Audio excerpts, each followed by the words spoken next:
Versículo 11 de Levítico 19, está escrito assim na palavra de Deus: não furtareis, nem usareis de falsidade, nem mentireis um ao outro. Amém. Não furtareis, nem usareis de falsidade, nem mentireis um ao outro. Senhor, nós temos ouvido, nesta abertura de culto, algumas coisas que nos incomodam, que mexem conosco, que nos tira do nosso comodismo e nos faz pensar em coisas sérias, em responsabilidade, em parte que cabe a cada um de nós fazer. Nesse instante nós unimos a Ti nossas orações e fé e reverência diante da Tua presença e pedimos a Ti pelos pedidos de orações, por essas pessoas que estão em necessidade, por aqueles que nesta hora estão adorando a Ti em espírito e em verdade, por aqueles que não alcançaram ainda este patamar de encontrar o Senhor no lugar devido, no lugar que o Senhor escolheu para adoração, os que estão a caminho disto, os que estão subindo ainda os primeiros degraus, que eles sejam ajudados por Ti, abençoados por Ti, e que nós possamos ser uma ajuda para estas pessoas, uma bênção para estas pessoas. Que onde pisarmos nossos pés, onde tocarmos nossas mãos, que aconteça como aconteceu com José no Egito. Aonde ele ia, as coisas prosperavam, Pai. Nos ajuda nesta hora. Nossos amigos, nossos companheiros que à distância nos ouvem nesse instante, por gostar de nos ouvir, por se sentir bem com a forma que ensinamos, por ver uma concordância nas Escrituras a respeito destas coisas que temos colocado à disposição de todos, pedimos encarecidamente que o Espírito Santo guie a cada um de nós para pastos verdejantes, e que o homem, nesta hora que sabemos que não é nada, possa sair de cena, e que o Espírito Santo possa atuar através de cada um de nós. É assim que o Senhor tem trabalhado sempre, usando o homem para ajudar aos outros homens. O Senhor poderia escolher o sol, a lua e as estrelas para pregar o Teu Evangelho, mas Tu tens escolhido seres humanos. Ajuda-nos a nos rendermos diante de Ti nesta hora, Senhor. Unge os lábios e ouvidos para glorificarmos o Teu nome, para ouvir a Tua palavra, e que o filtro do Espírito possa estar sobre cada um de nós. Nos rendemos a Ti, e Pai, se nos rendermos a Ti de forma completa nesta hora, e ouvirmos a Tua palavra com reverência e concordando com o amém, poderemos sair daqui ajudados, abençoados, curados, com nossas perguntas respondidas, com nossos corações consolados, e com uma forte dose de vitamina, de fertilizante. Sairemos daqui com mais firmeza, com mais determinação de vencer esta luta que se desenrola nesse instante no mundo inteiro e principalmente na mente do ser humano. No nome amoroso de Jesus Cristo é que nós oramos e Te pedimos. Amém. Amém. Podeis sentar, meus amigos. E é assim que nós damos continuidade ao nosso tema, que desde o dia 3 de janeiro, nós começamos aqui a falar sobre os 10 mandamentos do casamento. E temos pego isto dentro dos 10 mandamentos da lei de Deus, sempre avisando que nós não conseguimos ver os 10 mandamentos como algo que Deus jogou no nosso caminho para nos prender, ou não podemos entender isto como, se obedecermos, seremos santos. Nós vemos esses 10 mandamentos como um conjunto de regras que Deus estabeleceu para estabelecer, para fazer crescer nosso relacionamento com Ele e também com os outros irmãos, com as outras pessoas.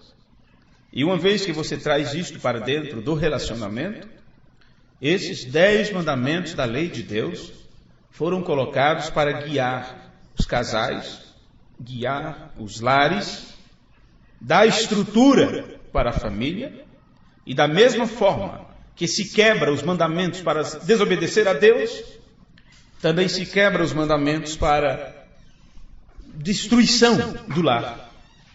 A começar pelo primeiro mandamento, que Deus disse: não terás outro Deus diante de mim.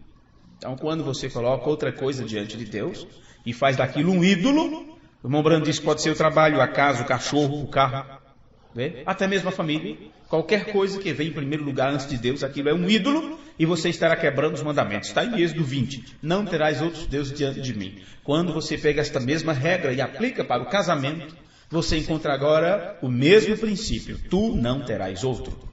Tu não terás outra. E assim, foi assim que nós iniciamos isto e já estamos, é que eu não enumerei mais, mas nós já estamos no culto de número 19 desta série. Uma vez que ontem nós passamos pelo número 18, ali na cidade de Jundiaí. Ali na cidade de Jundiaí, onde falamos sobre não roubarás ou não furtarás, que é o 8º mandamento da lei de Deus. Se já estamos estudando o mandamento de número 8, quer dizer que estamos já encerrando praticamente esta série. E eu queria encerrar antes de viajarmos, se der tempo, porque na volta com certeza teremos outros temas para tratar. Então veja, não furtareis. Isso está em Êxodo capítulo 20, eu acredito que é o versículo 15, que nós lemos ontem lá em Jundiaí. Não furtarás. Então foi feita a pergunta: como podemos ver isto dentro do lar? Como podemos aplicar isto e não quebrarmos esta regra em relação ao casamento? Então, por incrível que possa parecer, nós fizemos ali um levante destas coisas e nós ali presentes, ficamos boquiabertos com o ensinamento que tivemos sobre esta questão. Não matareis. Aliás, não furtareis. Nós passamos por várias partes do Velho Testamento, do livro de Provérbios, no livro de Mateus, e assim sucessivamente. E eu quero dar continuidade nisto, e apenas com alguns pensamentos do culto de ontem, para levarmos adiante e encerrarmos esta parte de não furtareis neste culto ainda. Você sabe que a palavra furto, de onde você leu aí, não furtareis, acredite que a tradução de você está assim também, não furtareis, em Levítico 11, é isso? Não furtareis. O dicionário Webster define a palavra furto como tomar ou apropriar-se da propriedade do outro. E isso pode ser uma ideia, qualquer coisa de outra pessoa, uma autoria de alguma coisa, sem permissão, desonestamente ou ilegalmente, especialmente de uma maneira secreta, de forma secreta. Agora, nós estudamos um pouquinho sobre as palavras de Jesus, que ele disse: pelos seus frutos vós conhecereis. E nós lemos no culto de ontem, onde Jesus disse em Mateus 7,16: por seus frutos os conhecereis. Porventura colhem-se uvas dos espinheiros, ou figos dos abrolhos? Assim, toda árvore boa produz bons frutos, e toda árvore má produz frutos maus. Não pode uma árvore boa dar bons frutos. Aliás, não pode uma árvore boa dar maus frutos, ou uma árvore má dar frutos bons. Toda árvore que não dá bom fruto, corta-se e lança-se no fogo. Portanto, por seus frutos os conhecereis. Jesus falou de árvores e frutos e falou em fogo. Então ele está falando aqui de pessoas e a atitude dessas pessoas. E dependendo da atitude delas e a forma que elas trabalham, que elas fazem e agem, mostra o que elas são por dentro. Então, este mostrar já está indicando que o fim dessas pessoas é fogo. Só fogo para destruir. Não está dito também nas cartas de Paulo, ou é Pedro, não lembro agora, mas não está escrito lá que os roubadores, os ladrões, em Apocalipse também, não é? Os ladrões não herdarão o reino dos céus? Pois bem, não furtareis. Agora, meus amigos, quando nós estudamos o mandamento, a regra anterior, não matarás, nós entendemos, e estudamos isto com detalhes, que matar não significa apenas apunhalar umas pessoas, tem muitas formas de matar, muitos jeitos de matar. Da mesma forma, roubar não é simplesmente alguém te assaltar aí na rua e levar o que te pertence, deixar cair, prostrado na estrada. Não é somente assim que se rouba. Então ontem, naqueles cultos familiares que sempre temos ali, nós entramos com detalhes sobre isto e levamos um pouquinho, bem rapidamente, para o livro de Malaquias, onde diz: roubará o homem a Deus, e ficamos ali assim, sem palavras. Uma vez que estamos falando de um mandamento: não furtareis. Então você já conhece o detalhe da situação. Aí nós levamos mais adiante e falamos sobre o tempo, porque achamos que estamos muito bem. E Deus nos deu então para nós gerenciarmos 24 horas. Isso foi o culto de ontem. Está gravado. Estava gravado, graças a Deus ficou bem gravado.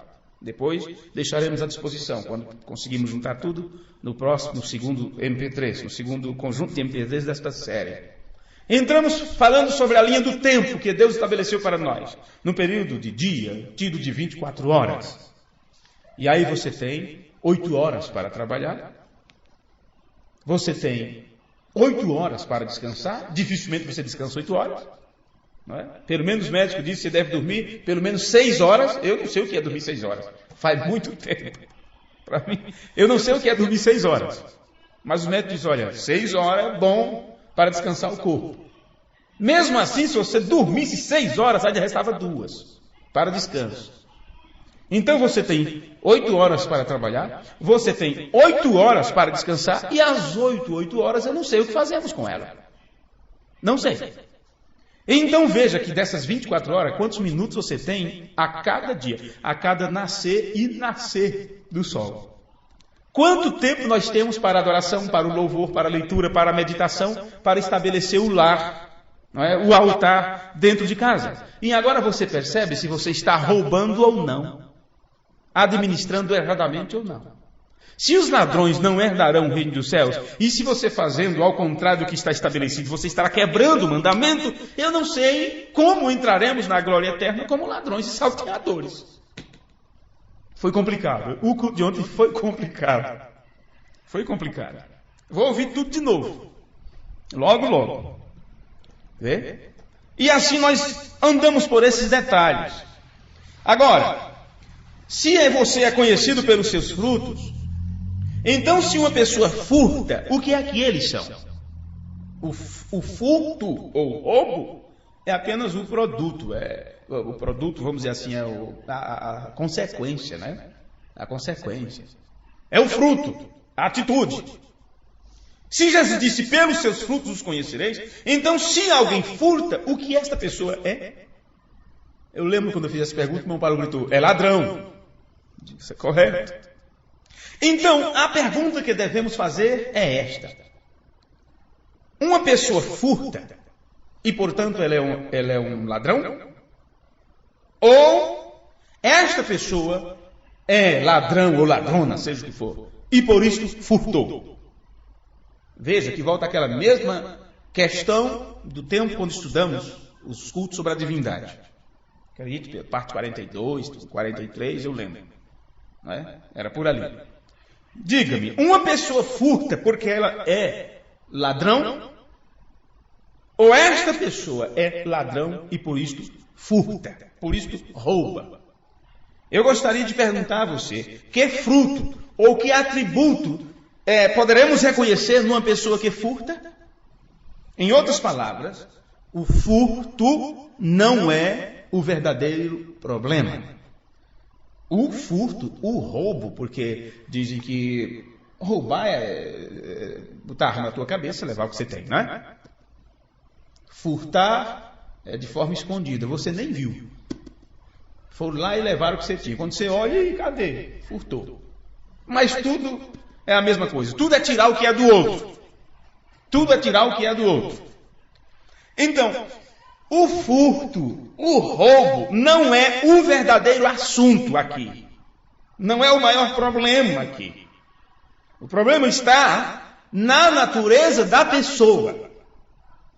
Porque aquilo é apenas o fruto daquilo que está lá dentro. E é por causa desses frutos que se conhece o que está ali. Então vocês podem perceber que a questão aqui vai muito além. Vai muito além. Porque uma pessoa furta, quais são os atributos de uma pessoa que possui furto? O que podemos dizer sobre esta pessoa? Poderemos chamá-la de uma pessoa desonesta. Desonesta. Então, já que pegamos agora uma designação, digamos assim, uma pessoa que furta ou que rouba, como podemos chamá-la? Que palavra poderemos chamar que aplicaria nesta pessoa? Então, poderíamos pensar aqui em várias palavras, e uma delas é uma pessoa desonesta. Pronto, é uma pessoa desonesta. Então, se pegarmos esta pessoa e estudarmos este tema, desonestidade, você agora já vai trazendo do natural, do roubo, do furto e tal, e vamos trazendo agora para dentro do lar, porque esta é a questão. Estamos falando sobre casamento, sobre relacionamento. Você veja, começa do seu relacionamento com Deus, não furtarás. E aí se tem muitas formas de roubar a Deus, ou aquilo que Deus estabeleceu para nós. E daí a pouco você entra agora para a questão uns com os outros, tomar o que é do outro, de forma indevida, desonesta, e depois vamos levando isso para dentro do casamento. Um desonesto implica no ato ou na prática de dizer uma mentira ou engano, ludibriando e logrando. Então, já não tem mais aquela honestidade. A pessoa passa a não ser confiável. Não tem como confiar numa mulher que não fala a verdade, que mente, que esconde as coisas. Não tem como confiar no marido que coloca desculpa acima de desculpa e nunca fala a verdade. Nunca tem como provar a veracidade de suas palavras. Porque, para começar, se houvesse confiança, se não houvesse nenhum roubo ali, nenhum furto naquele relacionamento, não se tinha nem por que pedir prova de confiança. Simplesmente se confiaria, porque não está naquela pessoa tirar algo indevido de outro. Entramos em detalhe nessas coisas lá, eu quero apenas fazer um levante aqui para darmos continuidade. Então, a pessoa assim, ela é inconfiável. E isso quer dizer, implica no intento de fazer alguém crer o que não é verdade. Diz, não, eu estava na casa de fulano, mas não estava lá. Não estava lá. Olha, a falsa aparência, usa a fraude, tudo isso acontece dentro de um relacionamento. Quando um casamento entra numa fase dessa, onde se esconde, se usa uma máscara, e a verdade do assunto, do verdadeiro caráter não sai, ou não está à tona, então você daí a pouco vai ver aquele relacionamento à beira da estrada, porque um parceiro não foi honesto com o outro. Se foi desonesto, houve algum roubo, algum furto em algum lugar. E aí as pessoas dizem, vê, ele estava enganando ela esse tempo todo. Ou, ela estava enganando ele esse tempo todo. Isso significa que tal pessoa estava furtando. Os que não estavam no culto de ontem, que estão pegando pela metade do tema, nós estudamos várias partes do Antigo Testamento, do tempo de Jacó e Labão. E ali foi chamado logrando. Logrando. Por que você está logrando, amigo? O que Jacó fez? Pegou sua família, pegou suas ovelhas, pegou tudo que tinha, esposa, família, tudo. E saiu de forma furtiva, escondido, para que seu sogro não visse. Labão, seu sogro não visse. Eu tenho aqui o versículo, me permita aqui pegar para vocês rapidamente, para ver como foi que Labão reclamou para Jacó. Gênesis 31, versículo 19. E havendo Labão ido a tosquiar suas ovelhas, e Raquel havia roubado os ídolos que era de seu pai, este é o primeiro e mais comum uso da palavra furtar, viu? Roubar. Raquel roubou o que era de seu pai. Então, seguindo adiante, em Gênesis 31, versículo 20 diz, e Jacó logrou a Labão, o arameu, porque não lhe fez saber que fugia. Ele fugiu escondido, saiu dali, e isto foi um logro, algo que é feito escondido, encobertado. No versículo 26 e 27 de Gênesis 31 diz, então disse Labão a Jacó, que fizeste que me lograste? E levaste as minhas filhas como cativas pela espada? Isso aí escondido, como se estivesse roubando todo mundo. É minha família, minhas filhas. Não necessitava disso. Porque fugiste ocultamente e lograste-me e não me fizeste saber, para que eu te enviasse com alegria. Olha o desejo de Labão. Seria uma despedida com alegria, com cântico, com tamboril e com harpa. No entanto, ele saiu escondido, vamos dizer assim, na calada da noite. E aqui ele foi chamado de tu me lograste. E isto é uma designação também de roubo, de furto.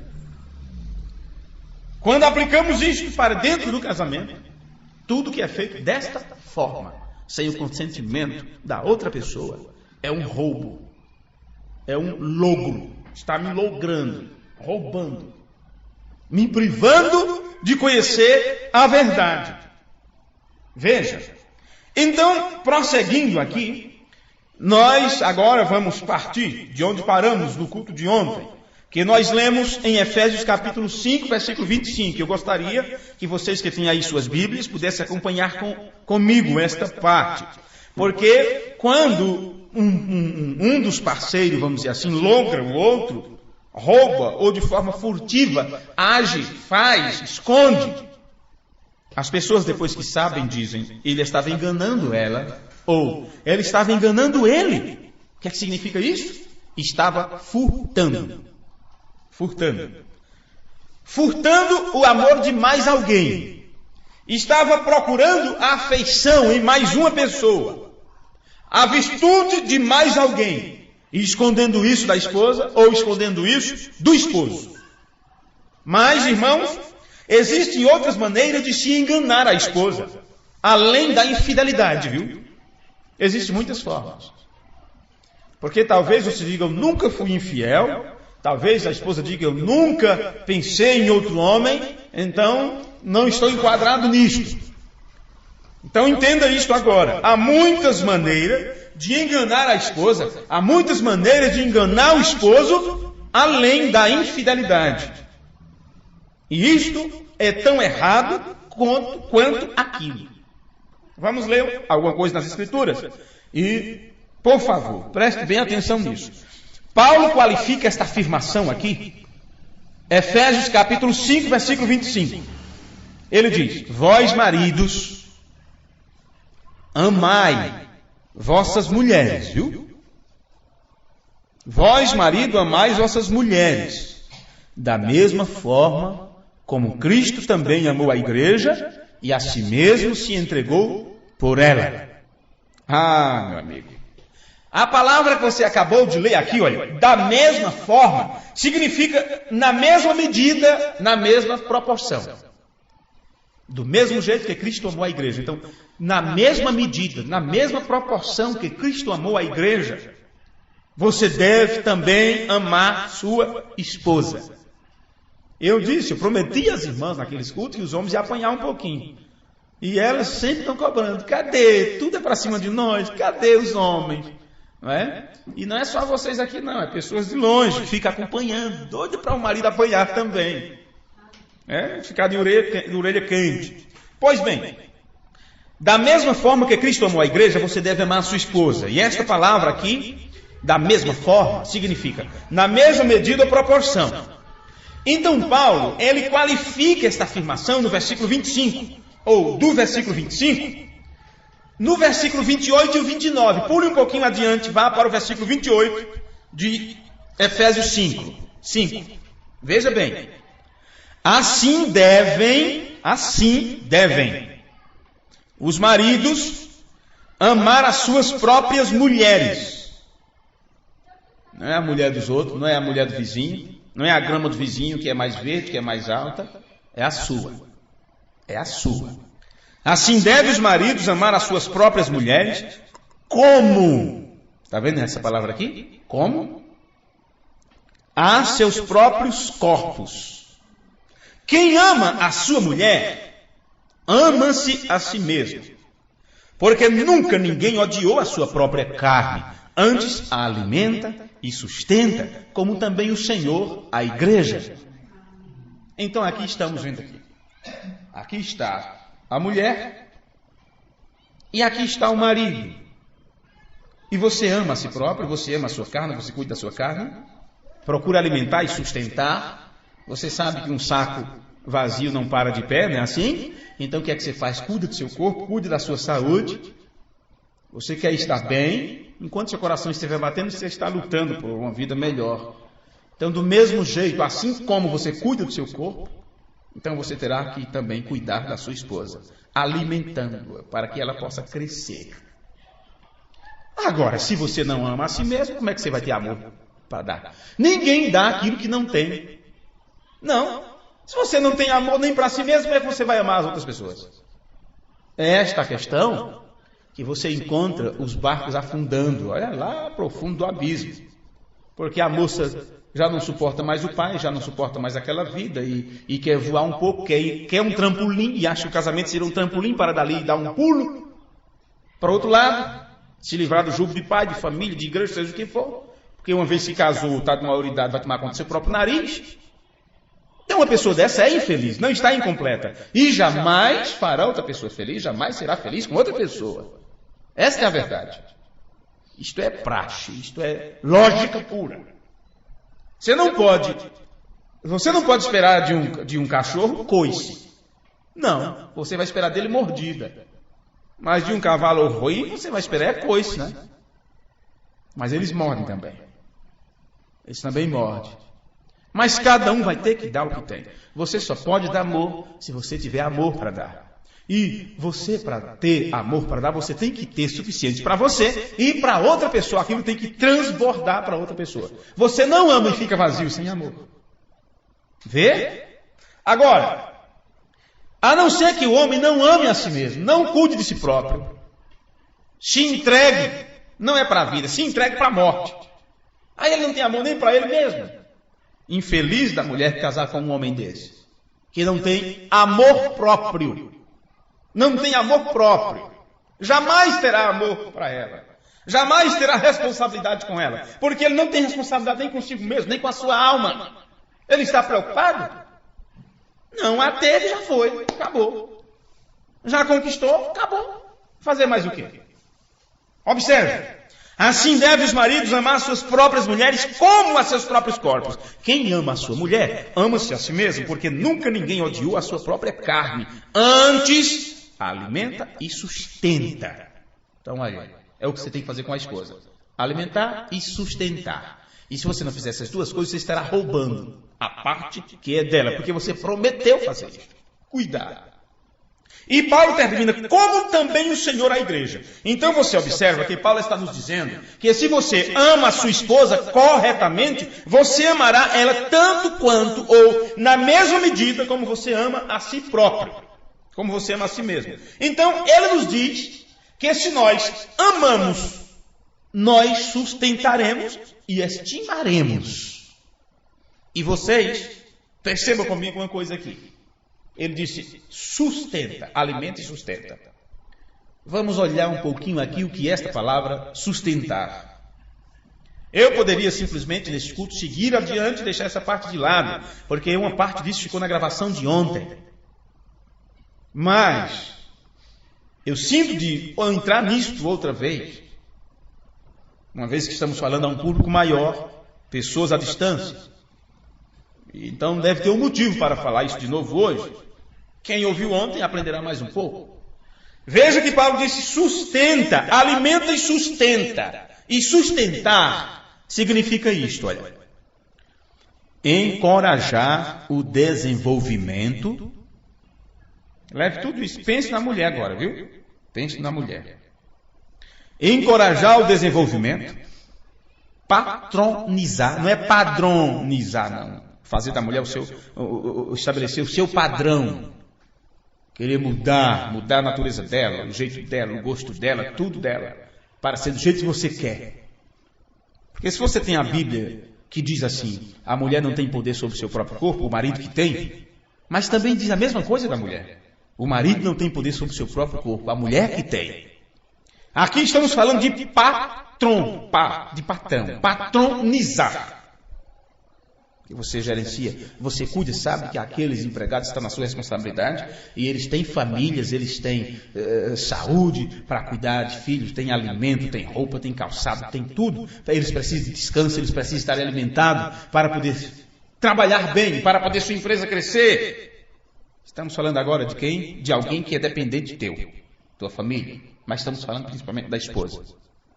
Alimentar, encorajar o desenvolvimento, patronizar, desenvolver, encorajar, guiar, manter junto, promover, favorecer, educar, avançar. Então, só estudando uma palavra que Paulo disse, assim como você ama a si próprio e alimenta e sustenta este corpo, você deve fazer a mesma coisa com a mulher. Então, só nessa primeira forma de analisar esta palavra, encontramos mais 10 regras aqui. Vê? A segunda coisa que esta palavra sustentar representa é trabalhar e cuidar para tomar conta, alimentar, cuidar de, ministrar a, manter a, promover a, servir, apoiar, sustentar. 10 já, não é? Esperar por, criar, guardar. 13 quesitos. Se pararmos nisto aqui, passaríamos anos mexendo com estas coisas, debaixo de chicote, apanhando aqui. A outra coisa que esta palavra também significa, reter ou cultivar na mente ou no coração. Gostar de, abrigar, sustentar, carregar, pegar-se a. Tudo isto, que já, pelo jeito, já vai quase em 30 itens aqui. Está nesta palavra que Paulo disse, olha. Quem ama a sua mulher, ama a si mesmo. Porque nunca ninguém odiou a sua própria carne. Antes a alimenta. Que acabamos de dizer, todas essas designações, está falando dessa palavra alimentar. E isso é em relação à sua esposa. Porque é tanto quanto, tal como você faz com a sua carne. Lembre-se, é exatamente isto que Deus disse para o homem fazer. Em Gênesis 2:24 foi dito, portanto, deixará o homem, o seu pai e a sua mãe, e apegar-se-á à sua mulher, e ambos serão o quê? Uma carne. E como é que você cuida dessa carne? Vê? Chegamos ao mesmo ponto. Paulo disse que não somente deveríamos sustentá-la, mas deveríamos também estimá-la. E a palavra estimar significa, foi nessa parte que eu gostei muito aqui. Gostei muito disso. Gostar ou apreciar entusiasticamente. Veja. Mas irmão, isso é naquele tempo, nos primeiros meses de casado. Né? Foi daquele tempo, ela era mais bonitinha, era mais amorosa. Gostar, apreciar. E você não tem por que apreciar com moderação não, viu? Que não está falando disso não. Está mostrando apreciar entusiasticamente. Sem medo de perder o juízo, sem medo de se embebedar. É com a sua esposa. É embriagar-se com o seu amor. Vê? Gostar ou apreciar entusiasticamente. Muito excessivamente. Adorar, venerar. O significado da palavra leva até a este superlativo aqui. Adorar, venerar, admirar, amar cegamente. Não importa se está ficando careca, não importa se está caindo os dentes, não importa se agora é aparelho dentário, não importa se agora é óculos fundo de garrafa, não importa as estrias, não importa isso aqui. Não foi até que fique mais velha, até que gere filho, ou até que isto ou aquilo, ou até que fique prostrado na cama, ou até que ele cresça a barriga, ou até que fique careca, não importa. Gostar, apreciar entusiasticamente, muito excessivamente, venerar, admirar, amar cegamente. E Paulo disse em Efésios 5:33, assim também vós, cada um em particular, ame a sua própria mulher como a si mesmo, e a mulher reverencie seu marido. Vamos voltar para as mulheres um pouquinho, que os homens vão ficar tudo tristes, né? Não, ficaram tudo tristes. Mas tudo isso que eu tenho que fazer, meu Deus, minha esposa? Pois é, e um pouquinho mais ainda. Mesmo depois de cumprir tudo que foi dito, nós não passamos de servos inúteis. Então Paulo disse agora, a mulher então reverencie seu marido. Então, o marido é o teu reverendo, né? É reverendo. Você deve reverenciá-lo. E ontem, no culto de Jundiaí, eu disse, então, moça, cuidado. Olhe quem você vai aceitar para se casar. Porque é uma pessoa que você vai ter que reverenciar. Nos primeiros meses será muito bom, no primeiro ano será muito bom. Vamos ver depois se você vai continuar reverenciando ou vai roubar isto que é devido a ele e vai colocar isto para outra coisa. A mulher reverencia seu marido. Isto é o que a palavra estimar também implica. A palavra estima, que Paulo disse. Reverenciar, glorificar, gostar de, alegrar-se em, amar cegamente, amar, estar encantada com. Mas ele, no primeiro ano, era um encanto. Pois bem, não se tem tempo para isso. Esse encanto não pode ser quebrado. Este encanto não pode ser quebrado. Agora pense você que estas coisas entre você e sua esposa e seu esposo, isso está tudo dentro dos mandamentos. Isso está dentro do mandamento de relacionamento entre você e Deus. E já pensou a forma como Cristo trata a igreja? Foi um amor tal que ele entregou sua vida por esta igreja. E ela o que faz com ele? O reverencia, o glorifica, alegra-se com ele e ama cegamente. Vê? Sempre está encantada com ele. E se você não estiver nessa situação? Como você está? Como você fica na presença de Deus? Estas coisas que a Bíblia diz aqui, que mostra a mulher reverenciar seu marido, que é estimar, glorificar, alegrar-se, amar cegamente, estar encantado com... Isto é o oposto do que acontece no dia a dia. Detestar, desprezar, abominar, odiar. Não te suporto, não aguento mais, não quero nem ver tua cara. Se eu pudesse nem vir ele perto de mim. Totalmente diferente, não é? Particularmente, isso significa conhecer o valor de... Reconhecer o valor daquela pessoa. Você escolheu para ser seu marido, para ser sua esposa. Aí o que acontece? Qualquer reclamação, qualquer coisa que você não goste mais, alguma mudança que teve, alguma mudança de fase dela, se tornou mais nervosa, mais isto e mais aquilo, aí já não se cuida mais. Ao invés de trabalhar para melhorar, faz com que aquela pessoa se sinta a pior pessoa do mundo. Ou ele se torna um imprestável. E aí se busca o conselho no mundo, que conselho o mundo vai te dar? Conselho que o mundo vai te dar é larga essa coisa esquisita. Tá assim, ó. Vai viver a tua vida enquanto é nova. Vai viver a tua vida enquanto tu pode. Larga isso para lá, larga essa mulher para lá. É isso que o mundo vai dizer para você. E você sabe qual foi o outro culto que tivemos? Geração adúltera. Foi do mandamento anterior, não adulterarás. E como ficaremos? Como escaparemos em uma geração de completos adúlteros? Sabendo nós que eles não herdarão o reino dos céus? Pois bem, apreciar, estimar, louvar, honrar, valorizar, respeitar, reverenciar, admirar, avaliar, considerar. Tudo isso está nessas palavras de Paulo, que você acabou de ler. Então, nós não vamos nesse instante ler o que lemos no culto de ontem, lá em Provérbios, muitos versículos sobre a mulher virtuosa. Então, nós vamos seguir adiante para poder eu concluir, que eu deixei, inclusive, na internet o título de hoje, falando sobre delinquência. Delinquência. E é claro, para poder quebrar os mandamentos, você tem que se tornar um fora da lei, não é isso? Fora da lei. Um delinquente. E essa delinquência não é dos jovens, lembrando disso que é dos pais, está nos pais. A delinquência dos filhos é dos pais. Eles nem pegam tudo lá fora. É dentro de casa mesmo. Então vamos entrar um pouquinho nisto aqui, porque no próximo culto vamos entrar em outra fase.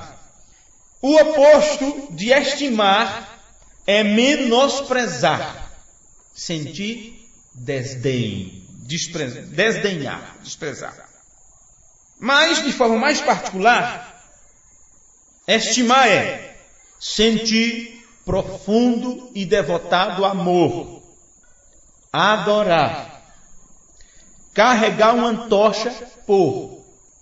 Já pensou? Carregar uma tocha por quer dizer fazer loucura por amor, não é? Amar cegamente, apreciar, reverenciar, profundo respeito por esta pessoa. Agora, lembra o caso do ladrão? Voltando ao caso do ladrão outra vez. A pessoa que furta, ela tem vários outros atributos que nós poderíamos observar nessas pessoas. Podemos também dizer que eles são, eu falei antes, desonestos, não foi? Desonestos.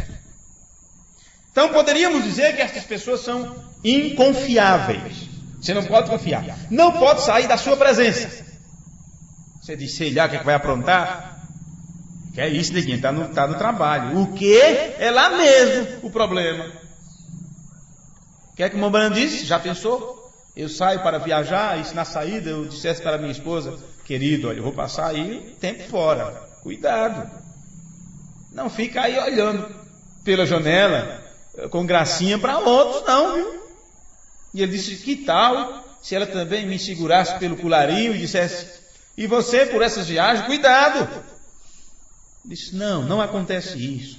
Antes de sair, nós nos ajoelhamos, eu entrego ela diante de Deus, ela ora por mim, e assim podemos estar em situações opostas no globo terrestre. Nossos corações estarão batendo junto. O que é isto? Porque um sabe que não rouba do outro. Vê? Eles não quebram esta lei. Eles são confiáveis. Eles têm confiança um no outro. Então, outro atributo de quem rouba, ou de quem furta, é inconfiável, infiel, sorrateiro. Sorrateiro. E podemos chamar as coisas que eles extraem. As coisas que eles extraem, não é? Podemos dizer que esta pessoa ela tem um caráter. Que tipo de caráter tem uma pessoa que furta? Ou que é inconfiável, infiel, sorrateiro? Tem? Esta pessoa tem um caráter duvidoso. Em outras palavras, um caráter suspeito. Porque você sempre estará suspeitando. Nunca sabe se aquela pessoa fala a verdade, se onde diz que estava era lá mesmo que estava, se o que diz que fez foi aquilo mesmo que fez, e até mesmo aquilo que confessou, se realmente aquilo é a verdade, ou apenas contou uma partezinha. Apenas para dizer, eu confessei. No entanto, só a pontinha. Só um pedacinho. O resto fica todo escondido. Então não é confissão. Não foi confissão. Vamos voltar ao tema. Por que uma pessoa furta? Por que uma pessoa usa o furto para tirar o que não lhe pertence, o que é de outra pessoa? Uma resposta básica para esta pergunta é que essas pessoas são muito ladronas? Não. Essas pessoas são muito egoístas. Elas só pensam em si mesmas. Só pensam em si. Em ter, em adquirir. Soa como pessoas que são políticas. Pessoas egoístas. O que eles fazem? Eles roubam teu tempo. Eles roubam tua fé, tua confiança. Prometem. E você acredita. E daqui a pouco você se sente roubado.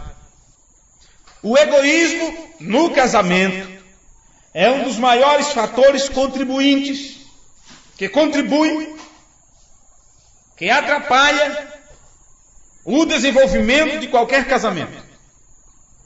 O casamento é como uma corrida de 3 terras. Se você não está correndo no passo um com o outro, você acabará levando a outra pessoa ao chão com você. É uma corrida de saco. Em alguns lugares tem uma festividade onde os casais disputam a corrida de saco. Eu falei isso aqui uma vez. Grupo de casais. 20 casais vão participar daquela corrida do saco.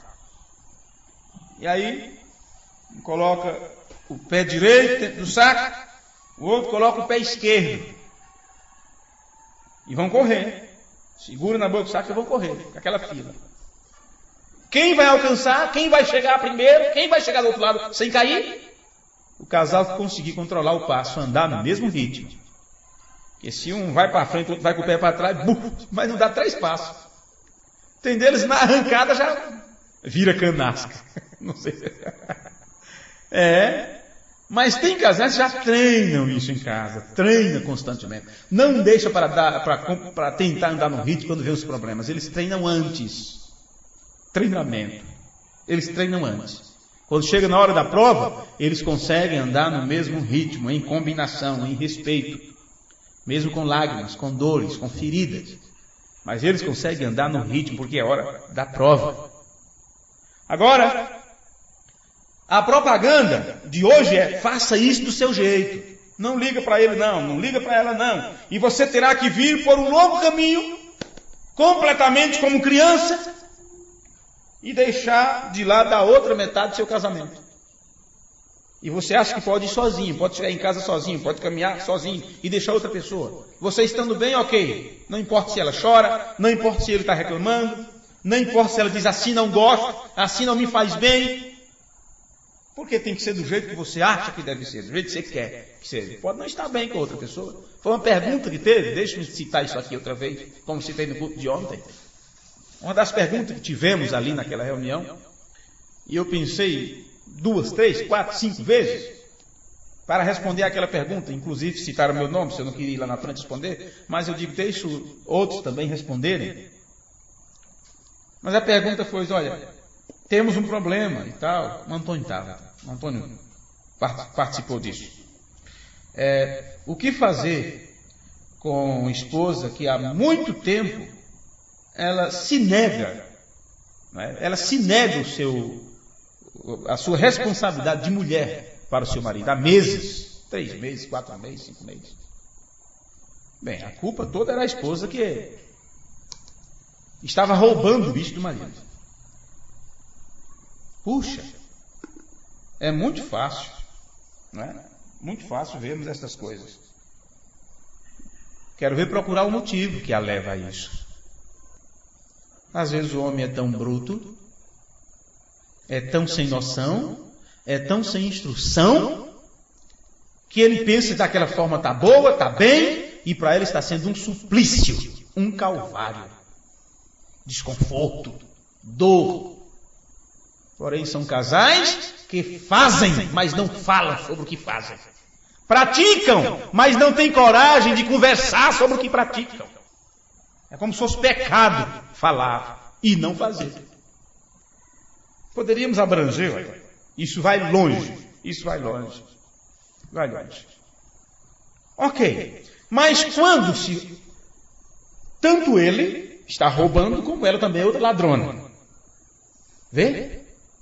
Os dois são egoístas. Para começar, nenhum dos dois tem amor próprio. Porque até onde um casamento assim vai? Até onde um lar dessa forma caminha?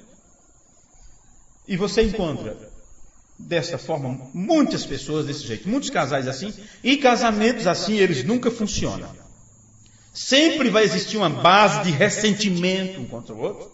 E como dissemos antes, se as necessidades não são satisfeitas no casamento, se procurará outra coisa para satisfazer aquilo. Lemos isto em 2 cultos. 2 cultos. Um livro daquele autor cristão que fala sobre isto. As necessidades tuas e necessidades dela. Esse é o tema do livro. Vê?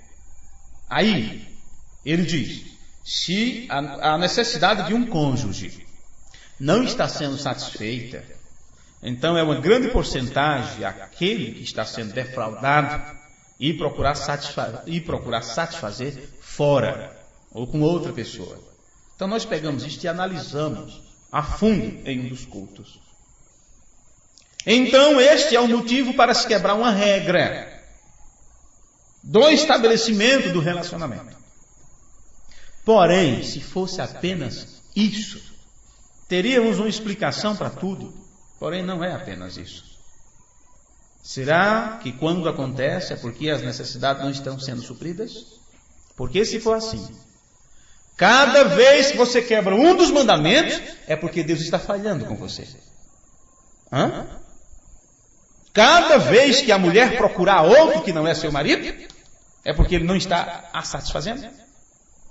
Cada vez que o marido procurar outra lá fora, é porque a sua mulher não está deixando ele plenamente satisfeito. Se essa fosse a resposta. Então, cada vez que você desobedece os mandamentos e quebra os mandamentos, é porque Deus está falhando em cumprir sua palavra com você. E você sabe que não é assim. Então, o sim, sim, e o não, não, dito por Jesus, tem que ter uma explicação por que o sim e por que o não. Não é só sim ou não. E as pessoas tomam isso no pé da letra. E não explica mais nada. Uma vez que eu digo para você, sim, eu tenho que provar por todos os meios que eu estou certo por estar dizendo sim. É a única forma de não ultrapassar o sim e ser de procedência maligna. Agora não tem como explicar isso, porque senão eu saio da conclusão disso aqui. Viu? Então o que acontece? O que nós encontramos, o que acontece aí fora, já temos realizado alguns casamentos, não é? Durante esses anos. Já temos nos assentado com casais para aconselhar alguns problemas abrangendo assuntos fundamentais e essenciais. Mas um problema sério é quando o casal não presta atenção, não presta nenhuma atenção e não leva para o seu coração as coisas que é dito, os conselhos que é dado. Às vezes, você aconselha o mundo inteiro, mas o seu conselho não serve para teu filho. O conselho não serve para tua esposa. O conselho não serve para teu marido. Que às vezes o marido acha que não pode escutar o conselho da esposa. Acham que só ele tem conselho para dar. Tu é mulher, vou te ouvir não. Se você quiser aprender, vai ter que aprender comigo. É Bíblia, né? É muito fácil colocar a Bíblia, gente. Mas sempre se esquece de aplicar a Bíblia da forma completa. Ai de você se não ouvir sua esposa, viu? Em muitas situações.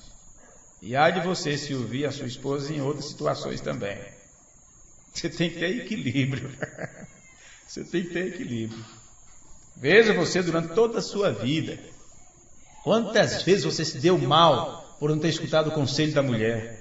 Quando ela disse, não faça esse negócio, não venda essa casa, não mude, não saia desse emprego. E você simplesmente, por ser homem, vai e faz. E resultado, a tadinha vai ter que sofrer com você depois as consequências. E mesmo assim você ainda não abre mão, não dá o braço a torcer. Ainda acha que a sua decisão foi a melhor porque você é o homem. Meu Deus, como é complicado o relacionamento. Não é? Pois bem, gente. O irmão Branham falou um pouquinho sobre delinquência. Delinquência, você sabe que para poder a pessoa sair fora da lei, não é? Se tornar um fora da lei, a pessoa entra numa delinquência. E o que acontece conosco hoje, que pais que roubam, filhos também que seguem o mesmo jeito se tornam ladrões, e aí não paga da forma correta que se deve pagar, a começar respeitando seus pais, porque os pais não pagaram o que deveria a seus filhos, não cuidaram deles, não corrigiram da forma correta, não deu para eles testemunho, antes os irritou constantemente. Delinquência total.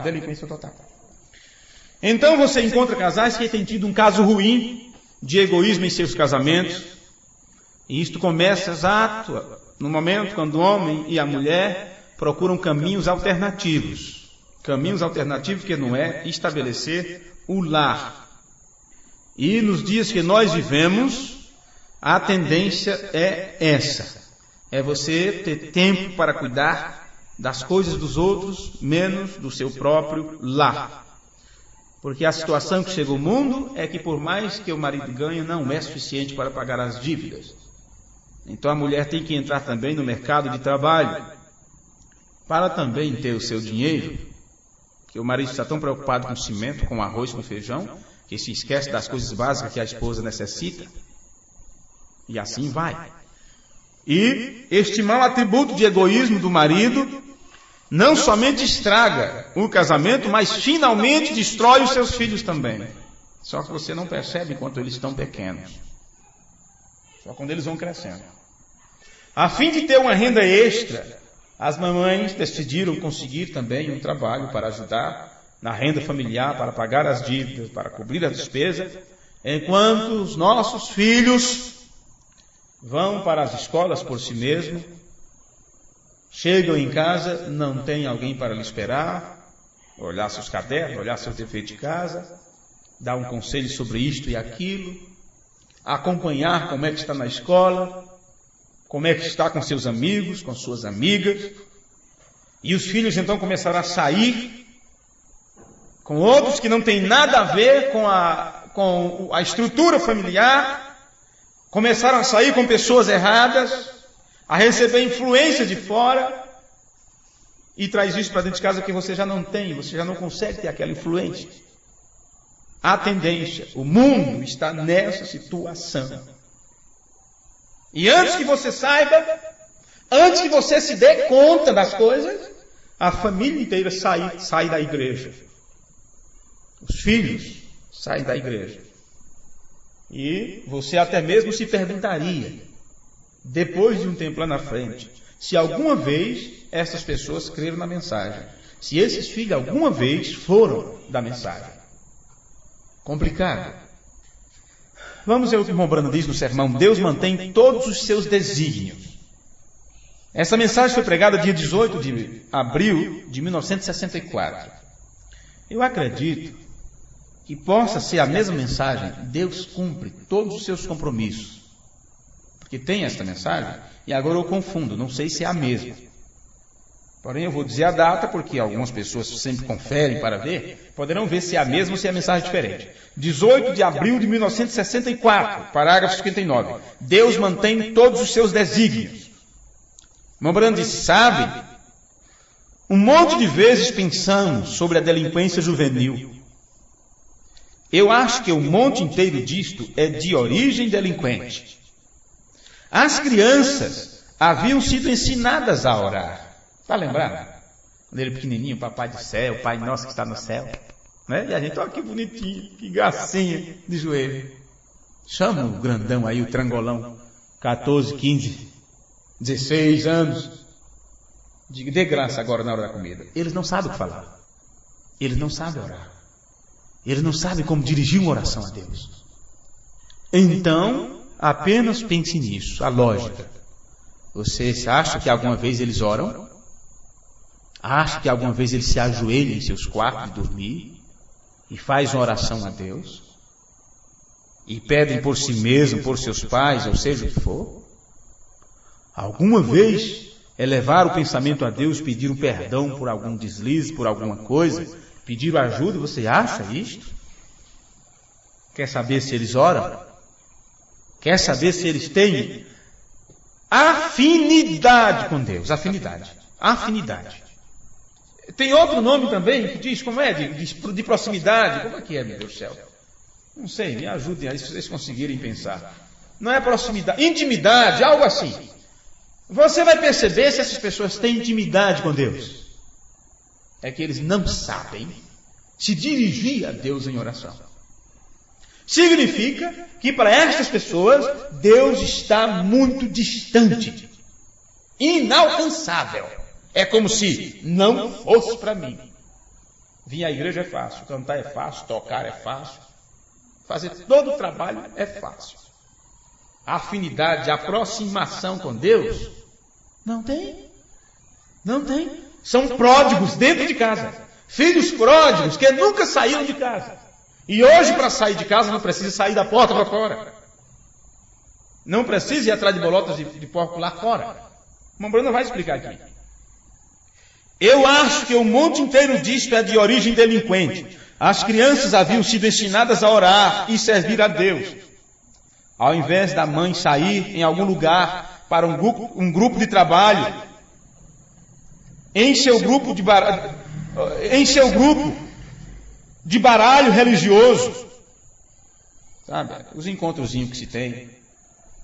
Mesmo trabalho da igreja. Não, hoje nós vamos fazer um bingo ali na igreja, né? Arrecadar um dinheiro para não sei para as contas. Vai ter uma sopa. Fazer uma sopa lá e vamos fazer uma arrecadação. Ok. Ao invés da mãe sair em algum lugar para um grupo de baralho, não é trabalho, baralho, em seu grupo de baralho religioso. E o pai sai para um campo de golfe em algum lugar. E a irmã sai com o Júnior, lá fora na rua, e correndo em volta. E talvez as coisas tivessem sido diferentes se eles tivessem tido um altar de oração à moda antiga. Agora aquela coisa, e se eu tivesse feito diferente? E se eu tivesse feito diferente? Veja, talvez as coisas tivessem sido diferentes se eles tivessem tido um altar de oração à moda antiga. A Bíblia no lugar de uma mesa de cartas. E tirando aquela televisão porta fora há um bom tempo atrás. Porque a televisão ali, ela se torna um altar. Aonde as pessoas, frente àquilo, desfrutam de tudo que passa. E dedicam seu tempo, sua mente, sua imaginação. A tudo quanto é de comercial. Daqui a pouco. E esse perfume? Ah, passou do comercial. É esse que é bom. E esse arroz aqui? Não, mas aquele ali está mais caro. Não, mas é o comercial, aquele que é bom.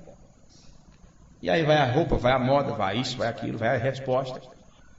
Dedica o tempo, dedica a mente, tudo àquele altar. Porque o altar a Deus está caído, está rachado, não tem mais. Faça um teste e vamos almoçar. Eles não têm mais costume de almoçar junto, de jantar junto. Sentar ao redor da mesa para agradecer a Deus pelo alimento.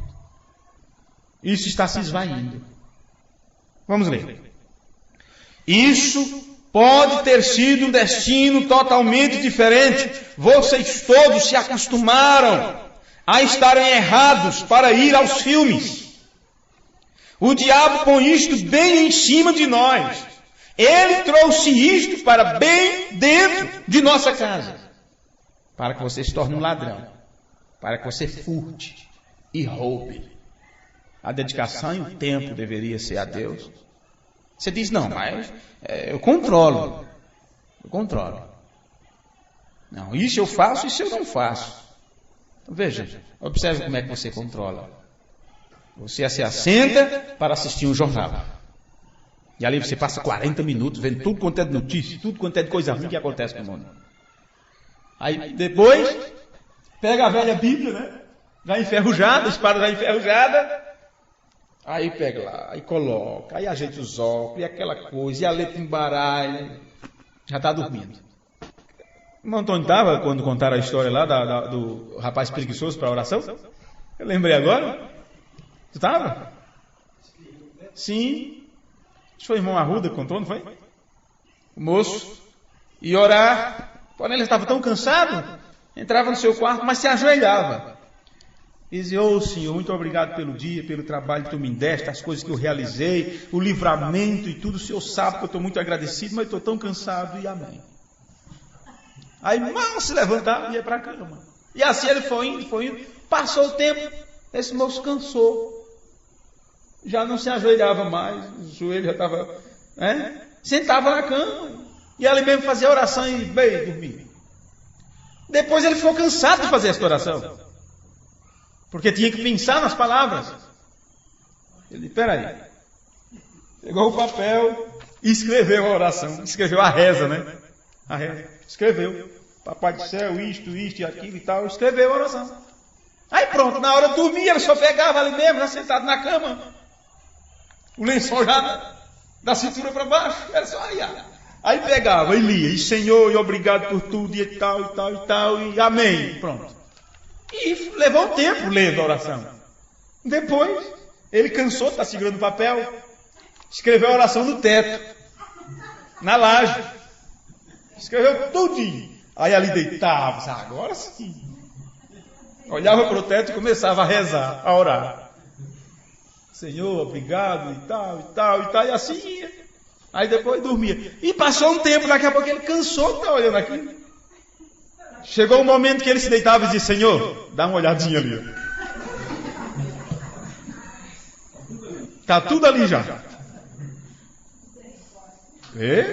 A gente ri, mas é assim que nós temos feito. Isto é nós em muitas situações. Só faltamos dizer: ó Senhor, já está ali. Ó Senhor, eu sei, já está tudo aqui, né? Está tudo na Bíblia. Ó, está tudo aqui. Eu creio. Bota o barco no braço. Pronto. Gente, não é fácil. O egoísmo não somente destrói o casamento, mas ele destrói também as famílias. No sermão, o batismo do Espírito Santo, parágrafo 101, é a última citação que eu falei para vocês, que meu tempo faz horas, né? Que já passou. O batismo do Espírito Santo, o irmão Brando disse: e então, esta geração jovem, correndo por aí, fumando, bebendo e tudo mais. Como você espera que exista outra geração? A razão pela qual temos pecado agora com a delinquência juvenil, a razão pela qual temos mocinhas nas ruas e mocinhos, é porque suas mães e pais fizeram o que fizeram na geração passada. E a razão pela qual ainda temos pregadores que ainda se põem de pé pela verdade, a razão pela qual ainda temos algumas moças antiquadas, é porque elas tiveram pais antiquados antes delas. Isto é exatamente correto. Nós ainda temos pregadores que se firmam sem compromisso algum com qualquer denominação. Ou a palavra é porque nós tínhamos velhos pregadores antiquados que no passado se colocaram de pé sobre as mesmas bases. Sim, Senhor. Amém. E assim, agradecendo a paciência de vocês, né, nós encerraremos este culto nesta hora, rogando a Deus a sua misericórdia sobre as nossas vidas. Estamos mesmo muito necessitados da misericórdia de Deus, e que Ele nos guarde a cada dia, a manter cada um de nós a posição que temos que estar, e não nos tornarmos, assim como não nos tornarmos idólatras, assim como não temos por que tomar o nome do Senhor em vão, assim como temos que lembrar, como os judeus lembravam do sábado, que era um dia para estarem juntos, que possamos também nos lembrar para ter nosso momento de intimidade com o cônjuge, como temos que ter nossa intimidade com Deus, é tanto quanto. Assim como não podemos quebrar a regra de matar, tirar a vida, matar a esposa, matar o esposo, matar no seu próprio coração, a ponto dele nem existir, nem ter significado para você. Então também nós não podemos nos tornar ladrões e salteadores, e roubar aquilo que é de Deus, e roubar aquilo que é da outra pessoa, e não sermos egoístas a ponto de querer ter para nós o que é do outro, o que é da outra pessoa. Amém? Vamos colocar de pé. Senhor, nosso Deus e nosso Pai, cada coisa que foi falada, cada ponto que foi tocado aqui, cada advertência que temos recebido, nós sempre ouvimos isso nas pregações, na leitura das mensagens. Mas chega um momento que o Senhor parece que fala mais alto para nós, parece que aponta o dedo para onde tirávamos a cara para não ver. Só te agradecemos pelo cuidado que o Senhor tem para com cada um de nós, por o Senhor se preocupar conosco, a ponto de nos mandar a tua palavra, nos mandar uma mensagem tão séria, tão dura, tão boa, que nos conduz à vida eterna, é a verdade, como dizem por aí fora, a verdade que conduz à vida eterna. Tu és a verdade, e tu tens se manifestado a nós na forma da palavra, através de uma mensagem, nos revelando as Escrituras, nos mostrando aquilo que não compreendíamos da Bíblia. E, Senhor, se os ladrões não herdarão o reino dos céus, e sabemos que tem muitas formas de furtar, de lograr, de roubar, de atacar de forma furtiva, escondida, ajuda-nos a fazer aquilo que é a tua vontade, ajuda-nos a ser honesto para conosco mesmo, a amar a nós mesmos. Só assim poderemos ser honestos com o nosso cônjuge, com as pessoas que estão conosco, com nossos filhos, nossos pais, nossos irmãos. Se temos o Senhor acima de todas as coisas, se primeiro estamos na linha de dever para com o Senhor, nos ajuda também a manter esta linha para com os nossos irmãos. Que assim, Pai, crendo na Tua Palavra, que haja cura entre nós nesta hora. Derrama bênção sobre estas pessoas. E aquilo que esses corações famintos têm vindo buscar, que eles possam levar agora com eles da parte Tua, da parte do Senhor. Que sejam de bênção em seus dia a dia, nos seus lares, no seu trabalho, em todo o setor da nossa existência. No nome amoroso de Jesus Cristo, nós oramos e te pedimos isto. Amém. Amém. Que a beleza de Cristo se veja em mim, toda sua admirável pureza e amor. Vem tu, chama divina, todo meu ser refina. Até que a beleza de Cristo se veja em mim. Deus abençoe, irmãos, e até o culto de quarta-feira, se o Senhor nos permitir estar com vida.